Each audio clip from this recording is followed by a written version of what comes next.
Meus irmãos, estaremos ouvindo a palavra de Deus. Estamos também aguardando a dupla dos irmãos que louvam ao Senhor. Então chegou, nós vamos já ouvir a palavra de Deus. A igreja continua orando para Deus se utilizar do seu servo, falar aos corações, a nossa vida. O pastor Lourival Neto com a palavra.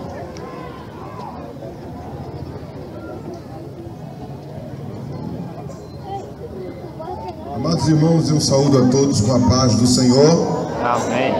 Glória a Deus.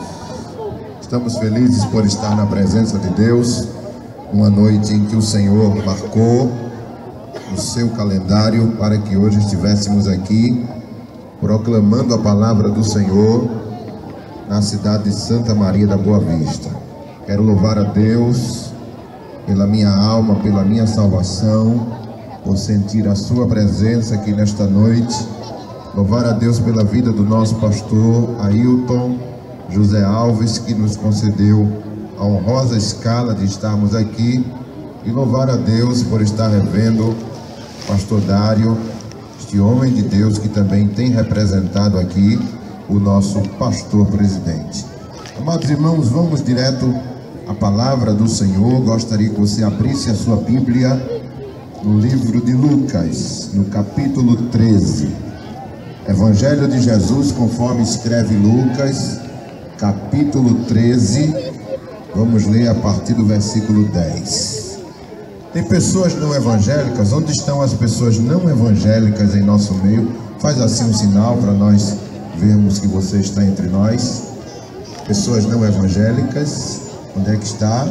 Levanta assim. Ah, tem uma amiga ali, Deus abençoe a senhora. Tem outro rapaz ali, tem outra amiga lá atrás. Muito obrigado por ter atendido o convite. Nosso amigo ali também. Deus te abençoe, homem de Deus. Irmão, se você está ao lado de uma pessoa dessa que levantou a mão, ofereça a sua Bíblia para que possa ele partilhar desta passagem em nome de Jesus. Lucas capítulo 13 e o versículo 10. Os irmãos aí atrás estão ouvindo bem? Lá atrás, levanta a mão assim. Está bem aí atrás, irmãos? Amém? Glória a Deus. Eu só não estou ouvindo a glória de vocês aqui, viu? E eu quero ouvir durante a mensagem a glória a Deus, aleluia, línguas estranhas, pois Jesus vai falar conosco hoje aqui. Quem crê, diga amém. Olha aí, amém, Jesus.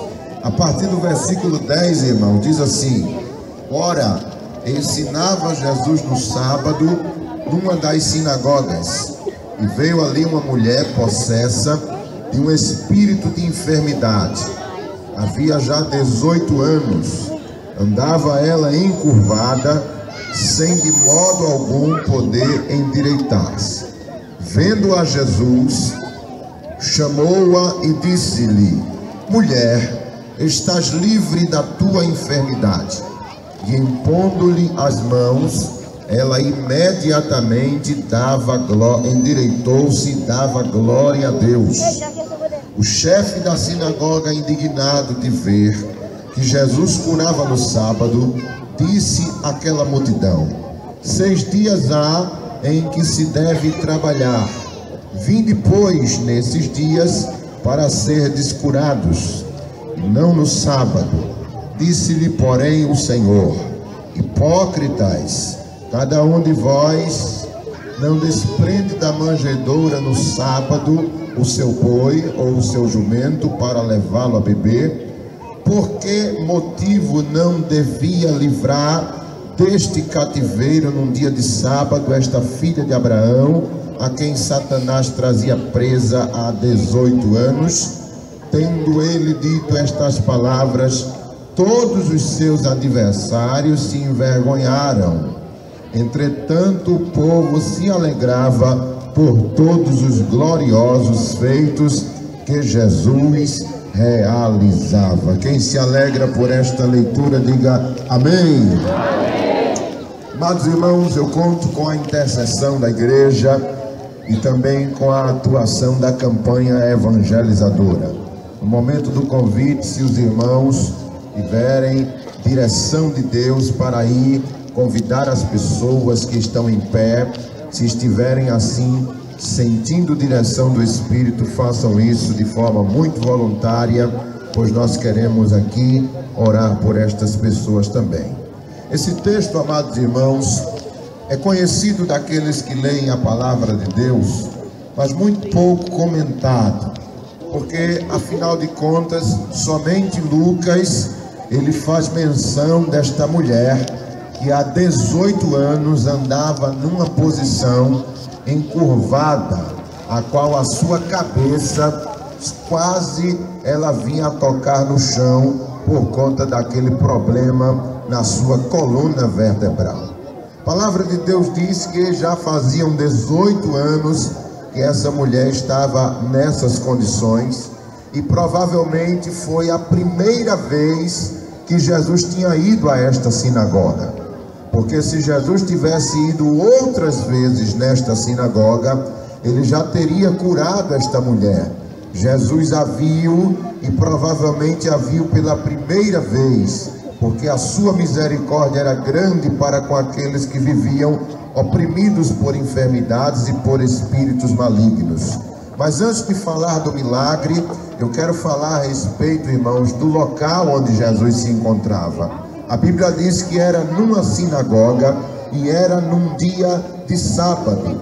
Jesus, por ser judeu, praticava a lei de Moisés e, portanto, ele frequentava estes lugares onde o culto era realizado, as sinagogas. Jesus fala no capítulo 4, versículo 23 de Mateus, ele diz assim: ele percorreu então toda a Galileia, ensinando nas sinagogas deles e pregando boas novas do reino. Jesus andava, Jesus percorria onde havia as sinagogas. Jesus, quando foi interrogado pelo sumo sacerdote, ele declarou desse jeito e disse: eu tenho falado francamente ao mundo, ensinei continuamente, tanto nas sinagogas como no templo, onde todos os judeus se reúnem, e nada disse em oculto. João capítulo 18, versículo 20. Jesus então, amados irmãos, tinha o hábito de estar nas sinagogas. Ele, apesar de não ser fariseu e apesar de não ser escriba, ele era chamado de mestre, e em nenhuma ocasião Jesus negou ser mestre com aqueles que o chamavam de mestre. Ele era estudioso das Escrituras, e a palavra de Deus mostra que ele se destacava desde os 12 anos de idade com relação ao conhecimento que ele tinha na palavra de Deus. O surgimento das sinagogas, amados irmãos, somente uma pincelada sobre a questão histórica.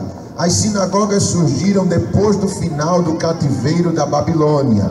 Antes do cativeiro, só existia um lugar de adoração, que era o templo que Salomão havia construído.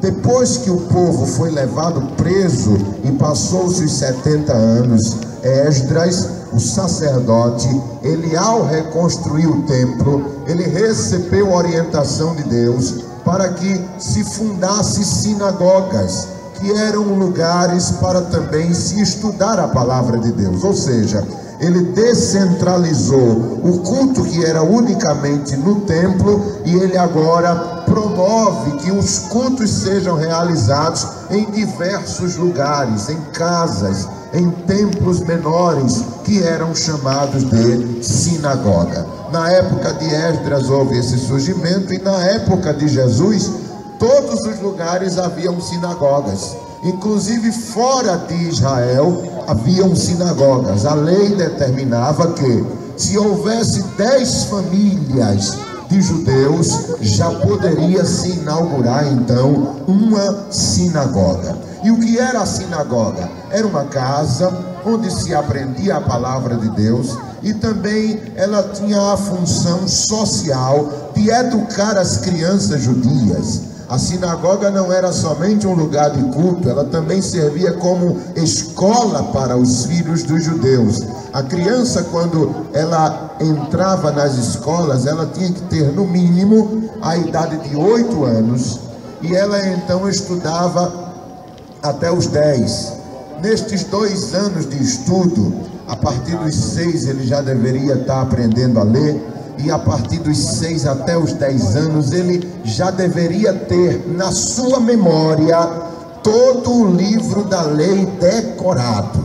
Uma criança, quando completava 10 anos, ele só poderia ser aprovado na sinagoga se ele já tivesse decorado o livro de Gênesis, Êxodo, Levítico, Número e Deuteronômio. Imagine como era a seriedade de um rabino para ensinar os seus alunos. Quando ele completava 10, ele era então elevado ao ensino médio, ao que nós conhecemos como em segundo grau. E o que era que ele estudava nessa segunda fase? Ele estudava os livros proféticos e os livros poéticos. E assim ele completava os 12 anos. E aos 12 anos era dado a ele a oportunidade de adorar a Deus pela primeira vez, oferecendo no templo do Senhor um sacrifício de um cordeiro para ali ser imolado.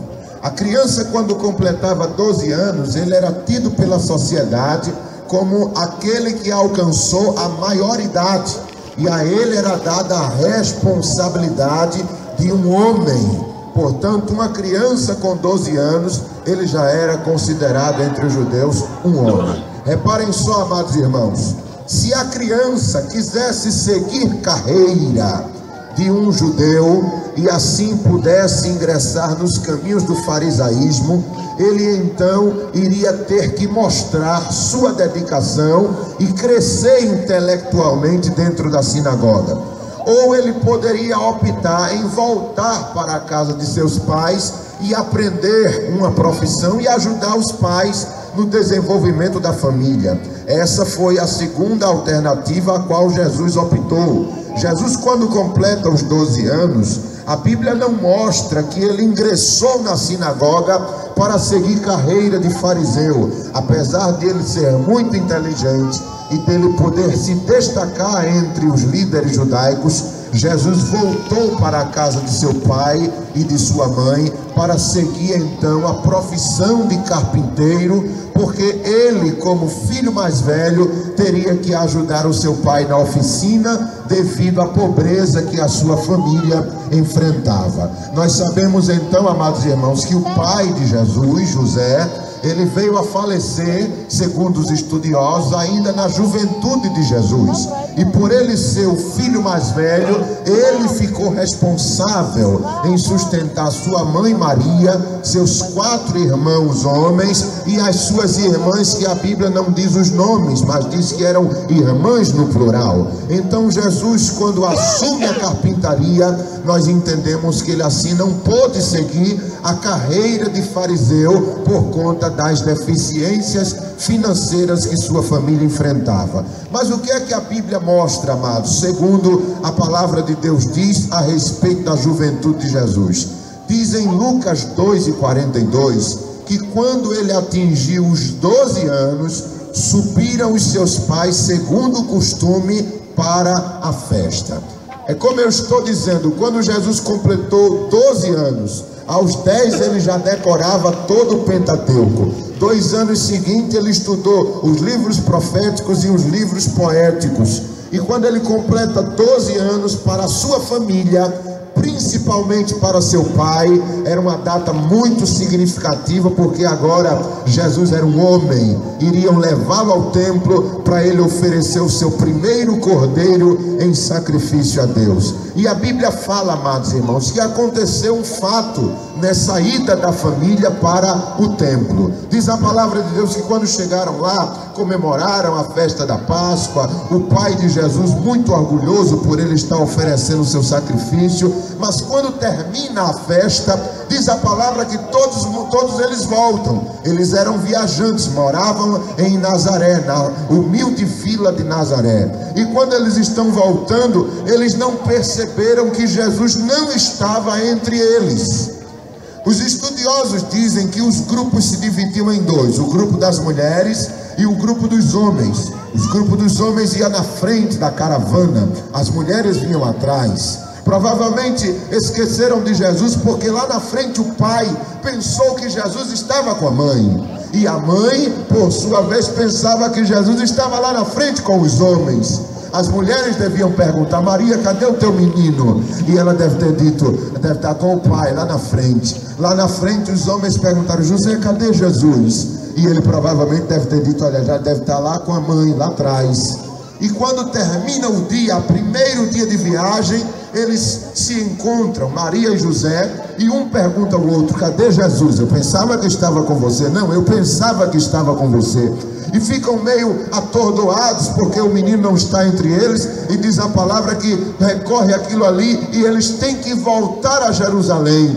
Diz a palavra que depois de 3 dias de procura, encontraram Jesus sentado lá no templo, e diz a palavra de Deus que ele estava debatendo com os estudiosos da palavra. Ele fazia perguntas e respondia perguntas, e aqueles estudiosos ficavam admirados pela quantidade de informações que aquele jovem tinha na sua memória, pela inteligência, pelo intelecto, pela sabedoria que ele desempenhou naquele diálogo. E diz a palavra que Maria chegou perto deles: filho, eu e teu pai estamos há 3 dias te procurando, por que tu fizeste isso conosco? E diz a palavra de Deus que Jesus pronuncia uma palavra que deixa todo mundo perplexo. Ele diz assim: não sabeis, mãe, que eu tenho que cuidar dos negócios de meu pai?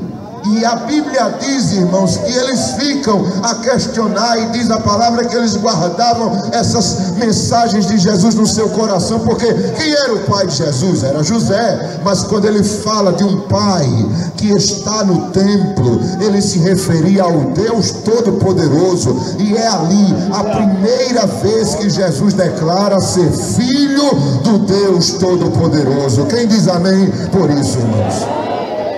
Só que o texto da palavra de Deus, nós um tempo desse estávamos estudando na escola dominical o livro de Lucas, e diz a palavra que Lucas escreve o seguinte: que Jesus só veio reaparecer na história quando ele tinha 30 anos de idade. No capítulo 3 e o versículo 23, ou melhor, no capítulo 3:23, muito bem, diz: ora, Jesus tinha cerca de 30 anos ao começar o seu ministério. Eu vou fazer uma pergunta bem rápida para quem é bom de matemática. Quantos anos a mulher tinha lá no templo, irmãos, quando Jesus viu na sinagoga e ela era encurvada? Fazia quantos anos que ela vivia oprimida por Satanás? 18 anos. A Bíblia mostra que Jesus aparece e tem essa evidência, oferecendo seu sacrifício, declarando sua maturidade aos 12 anos, e só reaparece na história quando tem 30 anos, que é o tempo para iniciar o seu ministério. Quanto é de 12 para 30, irmão? Quantos anos são? 18 anos também. Vocês vão reparar que há uma ligação dos 18 anos em que Jesus está se preparando para iniciar o seu ministério, e os 18 anos que a mulher sofria pela possessão daquele espírito de enfermidades. O que eu venho a entender, e qual é a conclusão que eu tiro com isso, irmãos, é o seguinte: no tempo em que Jesus está se preparando, Satanás também abre os portões do inferno para que os demônios comecem a vir justamente no local onde Jesus iria iniciar o seu ministério, para que as fortalezas do diabo elas começassem a ser edificadas. Porque os irmãos, se tiverem curiosidade, vocês vão observar que manifestação demoníaca só houve no período em que Jesus iniciou o seu ministério. Quando, irmãos, a palavra vai mostrar que no Velho Testamento não havia manifestação demoníaca. Você vai olhar a Bíblia de Gênesis até Malaquias, que é o último livro do Velho Testamento, e você não vai perceber relação nenhuma, atuação nenhuma de Satanás. O povo do Velho Testamento, antes de Jesus, não entendia as manifestações demoníacas. Vocês percebem isso quando o diabo se apresentou a Jó, a Deus, e questionou sobre a integridade de Jó. E Deus permitiu a Satanás que tirasse de Jó a saúde e os bens que ele havia adquirido. Mas a Bíblia não mostra, irmãos, que Jó enxergou aquela perca da sua vida como algo que Satanás estava agindo. Pelo contrário, quando ele perde a saúde, quando ele perde tudo, ele diz assim: nu saí do ventre da minha mãe e nu voltarei para lá. Deus deu, Deus tirou, bendito seja o nome do Senhor. E diz a palavra que em nada Jó blasfemou contra Deus. Mas vocês reparem, irmãos, que em todo o livro de Jó, em nenhum momento Jó atribui suas perdas a Satanás, em nenhum. Porque a figura de Satanás, ela não era vista, ela era oculta no povo de Deus. Para não dizer, irmãos, que Satanás não tem nenhuma participação no Velho Testamento, vocês vão enxergar somente uma única vez.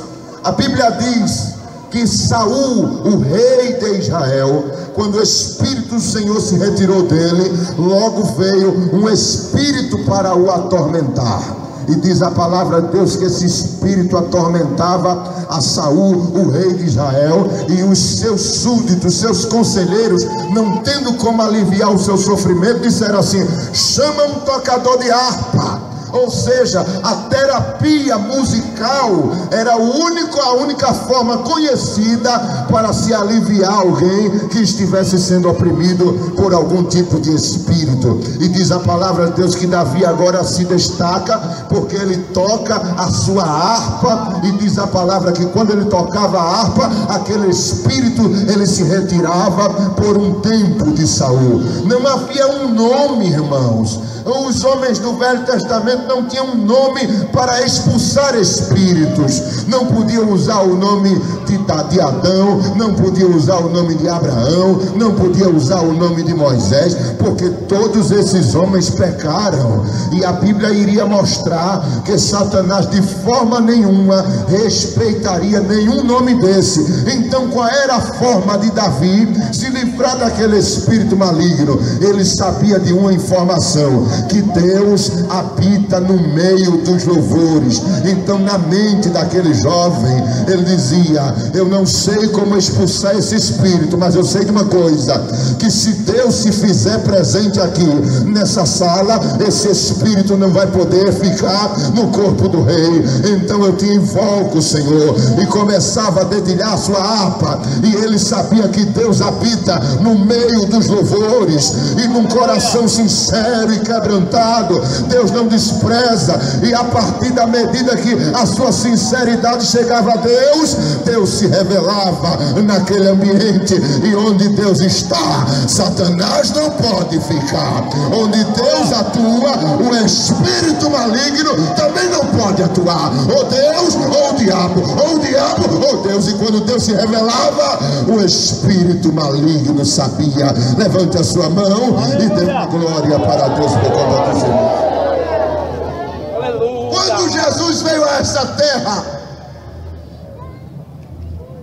nesses 18 anos de preparação, no tempo de sua juventude, Satanás começou a entender que ele precisava fortalecer as suas bases, que a guerra estava iniciada, que quando um demônio chegou para Satanás e disse: olha, aquele jovem que nós desconfiávamos ser ele o Messias, ele acaba de declarar que é filho de Deus. Como foi isso? Lá no templo, agora mesmo, ele estava debatendo com os fariseus e os escribas, e sua mãe, quando foi questionar por que ele fez isso com ela, ele disse: mãe, eu tenho que tratar dos negócios da casa de meu pai. O diabo olhou e disse: então é ele. É ele. Então vamos fazer com que as pessoas comecem a sentir opressão. Vamos fazer com que as pessoas comecem a sentir o mal do inferno e começou a trazer males nas pessoas. Irmãos, quando Jesus ele inicia o seu ministério aos 30 anos, o diabo já tinha, irmãos, escravizado milhares, dezenas, centenas de pessoas. Ali naquela região da Galileia, as pessoas se impressionavam, como é que isso nunca aconteceu antes, mas agora era filho se endemoniando, era demônio jogando criança na água, era demônio jogando criança no fogo, era pai desesperado, arrancando criança de dentro das chamas, tirando o seu próprio filho do meio das águas, os demônios tentando matar as pessoas, demônios fazendo com que seres humanos morassem em sepultura, se cortassem, se dilacerassem, andassem nu pelas ruas. Jesus enfrentou todo esse tipo de oposição, irmãos, e inclusive, aleluia, a Bíblia mostra que as fortalezas do inferno estavam se preparando para enfrentar o Filho do Deus vivo. Mas o que eu leio na palavra de Deus, irmãos, é que quando Jesus teve a primeira vez para a oportunidade de pregar numa sinagoga, ele abriu no rolo de Isaías, e diz a palavra em Lucas 4:18, que ele disse assim: o Espírito do Senhor está sobre mim, pelo que me ungiu para evangelizar os pobres, enviou-me para proclamar libertação aos cativos e restaurar a vista aos cegos, e me ungiu para pôr em liberdade os oprimidos de Satanás. Aleluia. A unção que Jesus recebeu quando ele se revelou ali, aleluia, no Rio Jordão, quando João Batista olhou para ele e disse: eis o Cordeiro de Deus que tira o pecado do mundo. Diz a palavra que o Espírito Santo veio em forma de pomba, pousou sobre ele, e ali estava se dando a unção de Jesus. E lá na frente Jesus disse: que unção foi essa? Essa unção que eu recebi foi para proclamar libertação, para trazer libertação, liberdade àqueles que estão sendo oprimidos. Satanás podia estar escravizando dezenas, centenas, talvez até milhares, mas Jesus sozinho iria iniciar o seu ministério para desfazer todas as obras do diabo. Quem crê, dê glória a Deus por isso. O que eu acho interessante, irmãos, aleluia, glória a Deus, é que a palavra de Deus diz assim no livro de Atos, eu anotei aqui, no capítulo 10, versículo 38, diz assim: como Deus ungiu a Jesus de Nazaré com o Espírito Santo e poder, o qual andou por toda a parte, fazendo o bem e curando a todos. Diga comigo: curando a todos. Curando a todos. Mais uma vez: curando a todos. Curando a todos. O texto diz: curando a todos os oprimidos do diabo, porque Deus era com ele. Irmãos, apesar de Satanás durante 18 anos estar oprimindo as pessoas, quando Jesus iniciou seu ministério, bastou 3 anos e meio para ele libertar todos. Ele foi em todas as cadeias, ele desfez todas as fortalezas, ele libertou, não foi a metade, ele libertou, não foi 99%. A Bíblia diz que ele libertou todos os oprimidos do diabo. E essa força que Jesus exerce na terra ainda está atuante, e ele está aqui presente para trazer libertação. Levanta a tua mão e dá um brado de glória a Jesus. Aleluia. Quando Jesus recebeu o convite para pregar na sinagoga, irmãos, aquele príncipe da sinagoga era o responsável pela liturgia do culto. O que era que ele fazia? Ele mantinha a ordem no trabalho. Ele era o homem principal da sinagoga, era o príncipe da sinagoga. Ele era responsável também em convidar mestres, estudiosos das escrituras, para trazer uma mensagem. E o culto era bem parecido com o culto em nossas igrejas. Tinha cânticos, tinha leitura da palavra, tinha explanação da leitura feita, era reverenciada as escrituras. A única diferença, especialmente vista, era que existiam 2 púlpitos. Existia o púlpito do pregador e existia o púlpito do príncipe da sinagoga. Era o pregador pregando e o príncipe da sinagoga aqui em pé ao lado dele, que ele teria a obrigação de interromper o pregador caso ele falasse qualquer coisa que fugisse da crença judaica. Então, além dele convidar o pregador, ele analisava criteriosamente cada palavra que o pregador está dando. Então repare e imagine aqui a cena. Jesus era o pregador daquele dia. E que pregador, irmãos, tremendo, aleluia. Oh, glória a Deus. Você imagina a multidão quando se fazia, irmãos, aleluia. Hoje quem vai dar a palavra é Jesus de Nazaré, especialmente convidado. Ai, irmãos, aleluia. Devia lotar aquele lugar. Pessoas de todos os lugares, quando se notificava que era Jesus, o pregador daquele sábado, aleluia. Irmão, que coisa maravilhosa era ouvir Jesus falar. Aleluia, aleluia, aleluia. Tinha gente que passava 3 dias, pastor Dário, sem ir para casa. E Jesus olhava para os discípulos e dizia: eu estou com dó dessa gente. 3 dias que estão aí, olha, me escutando, aleluia. Ninguém vai para casa, ninguém dá cansaço, ninguém dá fome, ninguém tem sede, ninguém se preocupa com nada, só ouvindo. Aleluia. Ele chamava os discípulos: temos que dar de comer essa gente, senão vão desfalecer pelo caminho. Foi assim que aconteceu. 2 vezes que Jesus multiplicou pão e peixe para as multidões. E não era multidão pequena não, irmão. Era multidão de 15.000 pessoas. Na segunda multiplicação foi uma multidão de cerca de 12.000 pessoas. Eram multidões, e muitas vezes Jesus subia nas montanhas e a multidão ia atrás levando paralítico. Você imagina o que é subir uma montanha com um paralítico, irmãos? A dificuldade que era. Mas a multidão, para ouvir Jesus, irmão, fazia qualquer sacrifício. Oh, glória a Deus, aleluia.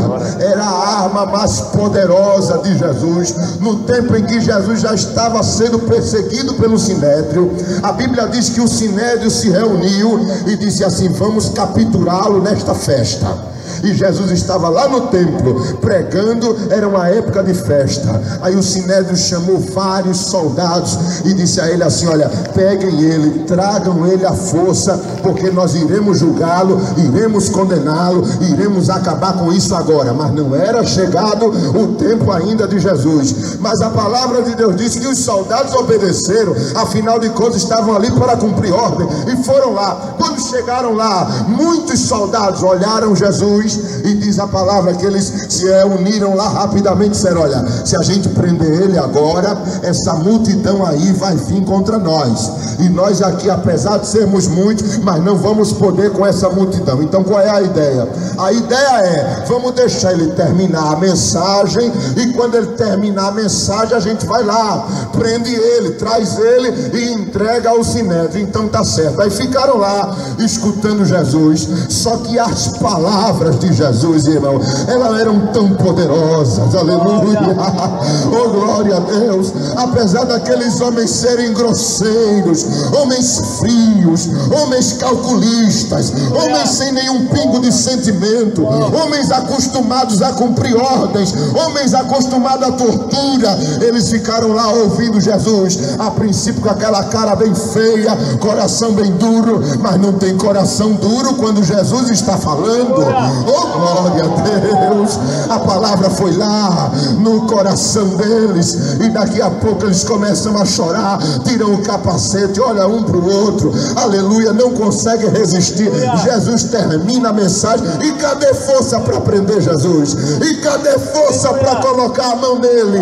Oh glória a Deus. Voltaram tudo chorando para o Sinédrio. O Sinédrio estava lá todo reunido, e disseram: cadê o homem? Cadê ele? Vocês foram buscar ele, cadê ele? E eles disseram assim: olha, nós nunca ouvimos alguém falar do jeito que ele falou. Glória a Deus. Aleluia. Aleluia. Foi por isso que quando foram prender Jesus lá, aleluia, no jardim do Getsemane, mandaram uma corte de soldados, que eram 600 soldados. O Sinédrio se lembrou desse dia. O Sinédrio disse: daquele dia a gente mandou os soldados e ele, com a força da sua palavra, converteu todo mundo. Então vamos mandar essa multidão. Já pensou, irmão? 600 soldados para prender Jesus, que nunca tinha feito mal a ninguém, que não era alguém resistente à prisão, aleluia, mas era o medo do Sinédrio, aleluia, a respeito das palavras de Jesus. Quando Jesus fala, o coração de pedra se derrete. Olhe para o seu irmão e diga: Jesus vai derreter coração aqui hoje. Diga, Jesus vai derreter. Jesus vai derreter as palavras dele. Glória a Deus. Aleluia. E aí eu fico, irmãos, a imaginar Jesus pregando naquela sinagoga, multidão paralisada, olhando. Que palavra tremenda, que unção, que graça. O chefe da sinagoga olhando assim de lado, meio enciumado. De repente Jesus para o seu sermão e olha para a mulher. Eu esqueci de dizer aqui, irmãos, que as sinagogas, elas tinham uma estrutura. Todas elas. Elas tinham um pátio, que era justamente o local, a nave do templo, onde ficavam somente homens. E a galeria, que era em forma de U, assim na lateral direita, na esquerda e na frente, eram exclusivas para mulheres e crianças, que deveriam se comportar e não poderiam falar, fazer interrupções de forma nenhuma.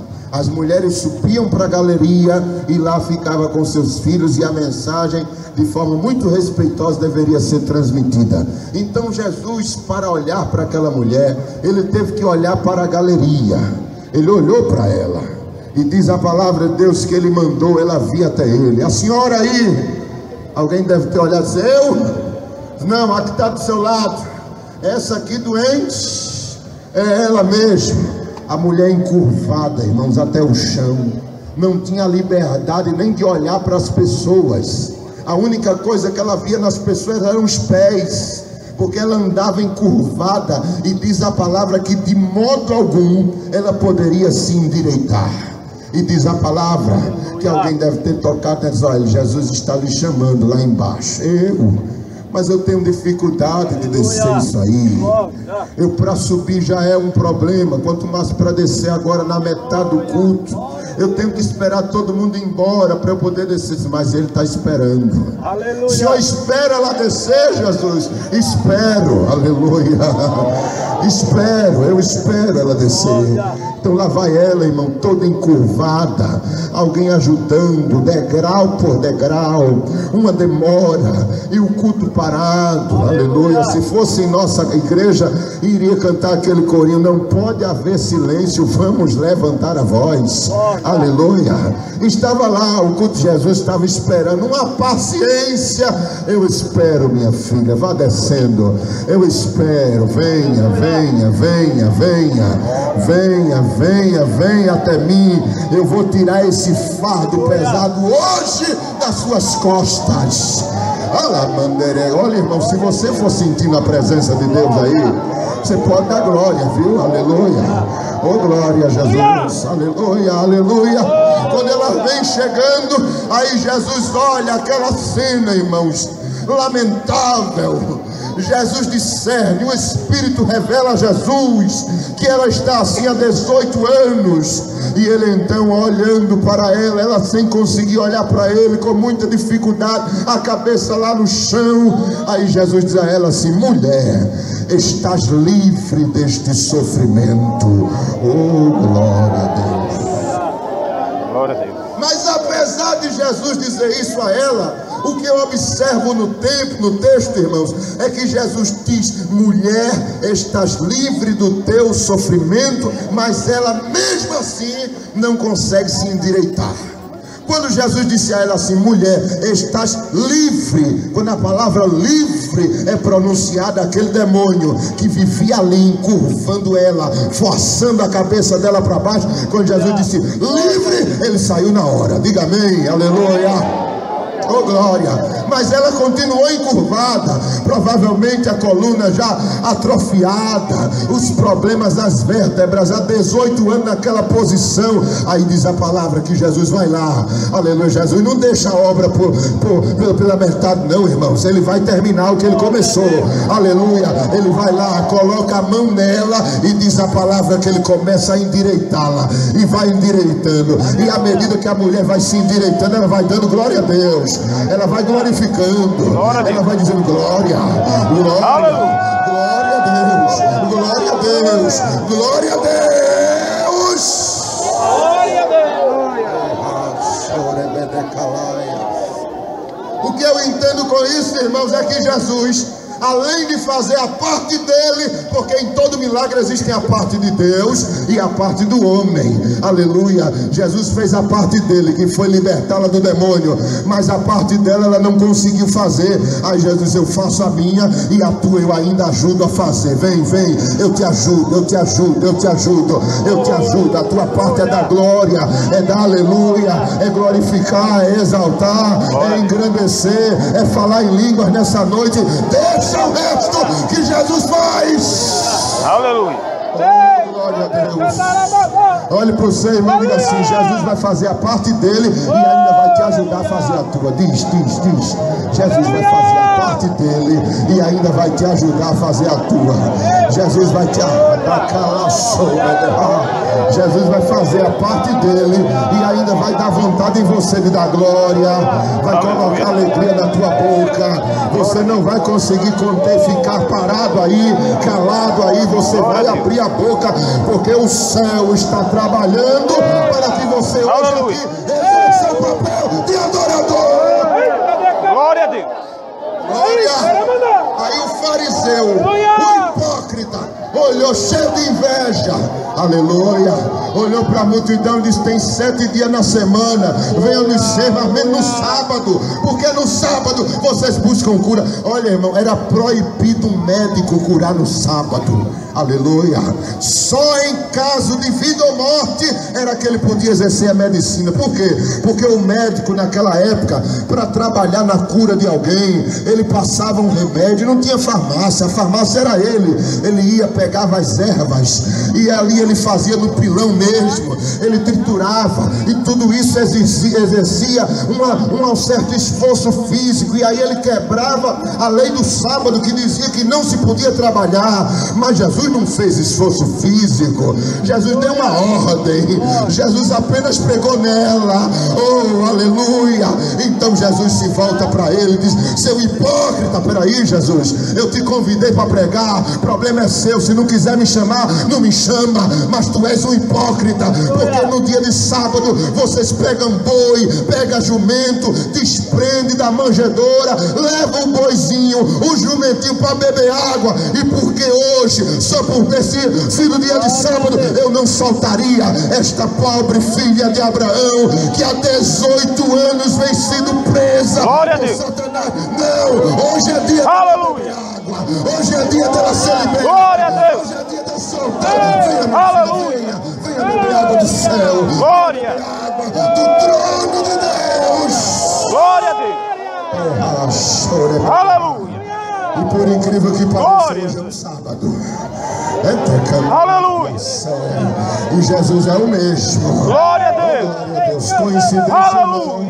Hoje é dia de Jesus libertar alguém. Hoje é dia de Jesus tirar esse peso das suas costas. Hoje é dia de Jesus dizer a Satanás: até aqui, não mais adiante, até aqui, não mais adiante. Tu crê que Jesus está aqui e ele levanta a tua mão e dá uma glória. Levanta. Glória a Deus. Glória a Deus. Glória a Deus. Aleluia. Estou sentindo Jesus presente. Glória a Deus. Estou sentindo que ele vai fazer o mesmo que fez neste dia. Aleluia. Oh glória a Deus, oh glória a Deus, oh glória a Deus. Palavra de Deus diz, irmão, que para isso o Filho de Deus se manifestou. 1 de João capítulo 3 versículo 8. Para isto o Filho de Deus se manifestou, para destruir as obras do diabo. É o diabo fazendo, Jesus destruindo. É Satanás levantando e Jesus derrubando. É o diabo construindo e Jesus vindo com o trator dele, colocando tudo por terra. Eita, quando você olha Moisés, irmão, com o povo de Israel, a Bíblia diz que quando estavam à margem para entrar na terra prometida, Moisés enviou 12 espias. Chegou lá, os 12 espias passaram 40 dias, voltaram com um relatório nada animador. 10 deles disseram: olha, a terra é boa, trouxemos aí um cacho de uva que 2 homens foi necessário para carregar, mas é habitada por gigantes. Os filhos de Enaque estão lá, e nós diante deles somos como gafanhotos, não temos nenhuma chance. Somente Josué e Caleb disseram: se Deus se agradar de nós, a terra é nossa, porque nosso Deus é fiel. Mas a palavra de Deus diz que o povo se revolta contra Moisés, quer matar Josué, quer apedrejar Caleb, e Deus diz a ele: por conta disso, a cada um dia que vocês passaram visitando a terra, eu darei mais 1 ano de peregrinação. Então foram 40 dias visitando a terra, serão 40 anos peregrinando na terra, no deserto, até que essa geração mais perversa seja desfeita, morra, e somente os filhos deles herdarão a minha promessa. Aí vocês reparem, irmão, quando Josué assumiu a liderança do exército de Israel, quando eles chegaram justamente naquele mesmo ponto onde Moisés havia parado, aí diz a Bíblia que Josué envia agora 2 espias, não envia 12 como Moisés enviou, envia 2, e quando eles chegam lá, irmão, não era somente os Enaques que habitavam lá, eles agora tinham construído uma fortaleza. Eles agora tinham construído um muro. Eles pensaram: esse povo vai peregrinar no deserto, mas vai voltar, então vamos se preparar, porque se eles sobreviverem aí no deserto, aleluia, eles vão ter que enfrentar a fúria de nosso muro, a resistência de nossas muralhas. E diz a palavra, irmão, que 2 carros passavam na espessura do muro. Tão largo era o muro que dava para construir uma pista em cima do muro de 2 mãos. Meu Deus! Mas Satanás, apesar de montar a sua fortaleza, quando Deus decide dar vitória ao seu povo, irmão, a fortaleza pode ser grande, pode ser forte, pode ser intransponível, pode ser imponente, mas Deus, quando quer fazer, aleluia, Ele não mandou ninguém pegar marreta, nem escopeta, nem martelo. Ele só disse ao povo: rodeiem o muro e cantem, só tocando trombeta, aleluia. Quando for na última volta, vocês dão um brado de glória, glorificando o meu nome e exaltando o Deus Todo-Poderoso. E diz a palavra de Deus que na 13ª volta, aqueles muros caíram sem sobrar nada, a não ser a casa de Raabe, que ficou de pé pela fidelidade dela. O que é que Deus está dizendo a você? Eu vou derrubar esse muro, eu vou derrubar essa fortaleza, eu vou arrancar essa pressão, eu vou tirar da sua família esse mal que Satanás está trazendo, eu vou desfazer toda essa feitiçaria que lançaram contra a tua família para destruir teu casamento, para trazer males ao teu filho. Eu vou expulsar esses demônios, eu vou fazer uma varredura, e vai começar hoje, e vai começar hoje.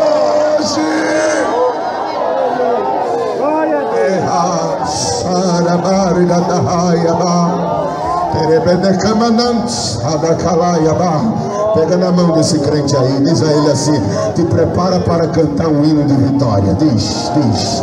Pegue na mão da pessoa não crente também. Pegue na mão da pessoa não crente e diga a ele assim: se prepare para cantar um hino de vitória. Você nem sabe cantar ainda, mas você vai aprender. Você vai aprender. Você vai aprender a glorificar. Você vai aprender a exaltar. E se hoje tu aceitar Jesus, Ele pode te batizar aqui hoje, tu já começar a adorar em outras línguas.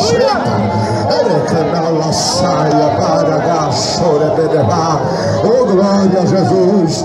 Porque, irmão, o prazer de Satanás é escravizar vidas, mas o prazer de Jesus é libertar. Aleluia. O prazer do diabo é fazer com que as pessoas... A mulher andava encurvada, irmão, cabeça lá embaixo, uma dificuldade. E isso ela conseguiu sobreviver 18 anos. 18 anos. Jesus olhou para aquela situação e disse consigo: enquanto eu estava na fase de preparação, enquanto eu estava me preparando, cuidando do meu lar, cuidando do meu pai, cuidando da minha mãe, Satanás estava escravizando essa mulher. Mas 18 anos de escravidão, Jesus levou mais ou menos 18 minutos para desfazer, irmãos. Oh, glória a Deus. Eu vou dizer de novo que você não deu nenhuma glória. 18 anos Satanás escravizando, e eu creio que Jesus levou 18 minutos para desfazer tudinho. Levanta a sua mão e dê um brado de glória. Porque Satanás, apesar de demorar para construir suas fortalezas, Jesus desfaz com o sopro da sua boca. E hoje ele vai soprar aqui, e essa muralha vai cair, esse gigante vai cair.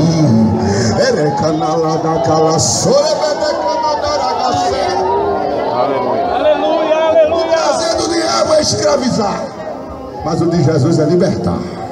Oh, glória a Deus. Oh, glória a Deus. E o diabo quer fazer com que as pessoas andem sempre olhando para o chão. Aleluia. E nunca olhando para Deus. Mas nesta noite o Senhor está dizendo: eu vou endireitar você, e você vai passar a olhar para mim. Glória a Jesus. Você vai contemplar a minha formosura, a minha grandeza. Você vai dizer: elevo os meus olhos para os montes, de onde me virá o socorro? O meu socorro vem do Senhor, que fez o céu e a terra. O diabo quer que você se prenda a essas coisas, vive de cabeça baixa, achando que não tem mais jeito, perdendo a sua esperança. Mas o Senhor te diz: eu vou erguer tua cabeça hoje, e tu a partir de hoje vai começar a contemplar coisas grandes, o poder de Deus. Naquela luta de Davi com Golias, a nação de Israel inteira estava encurvada, olhando só para suas armas, para a sua fraqueza, para a sua deficiência, para a derrota. Mas vem um menininho de 18 anos, cheirando a cabra, aleluia, vestido com, aleluia, vestidinho de pele de bode, calçadinho lá com um sapatinho de couro, trazendo consigo um pedaço de pau, uma funda e 5 pedras. Quando o gigante olhou, o gigante disse: eu sou lá algum cachorro para tu vires comigo com pau e pedra? Ele abriu a boca e disse: a nação inteira está olhando para você, mas eu estou olhando para cima. Eu estou olhando para o Deus Todo-Poderoso. Tu vem contra mim com espada e com lança, mas eu vou contra ti em nome do Senhor dos Exércitos, o Deus ao qual tu estás a afrontar, gigante. E hoje eu vou cortar sua cabeça. Eu fico pensando que coragem Davi teve, meu irmão. Porque como é que se corta uma cabeça com uma funda? Como é que se corta uma cabeça com pedra? Como é que se corta uma cabeça com o pau de pastor? Aleluia, um cajado de pastor. Aleluia, ele não sabia nem o que estava dizendo, mas era Deus colocando as palavras na boca dele. Fale, meu filho, fale, fale, fale, fale o que eu estou lhe mandando falar. E eu estou aqui nesta mesma unção, nesta mesma autoridade. Eu te digo, eu não sei como vai ser, eu não sei o caminho que Deus vai usar, mas hoje essa fortaleza do diabo vai cair por terra em nome de Jesus. Levanta tua mão, adora ele, adora ele, glorifica ele, exalta ele, engrandece o nome dele. Tem um teclado aí, meu filho, descruza esse braço, vá. Aleluia, aleluia, aleluia, aleluia, aleluia. Adora Jesus, crente, adora Jesus, porque chegou teu dia. Eu vinha no avião dizendo: Jesus, que palavra vai ser, Senhor? Glória a Deus. A passeata passou lá na porta da pousada. Quando passou, estava de joelho, aleluia, estava dizendo: Jesus, a palavra, a palavra. E o Senhor dizia: diga que hoje as fortalezas do diabo vão cair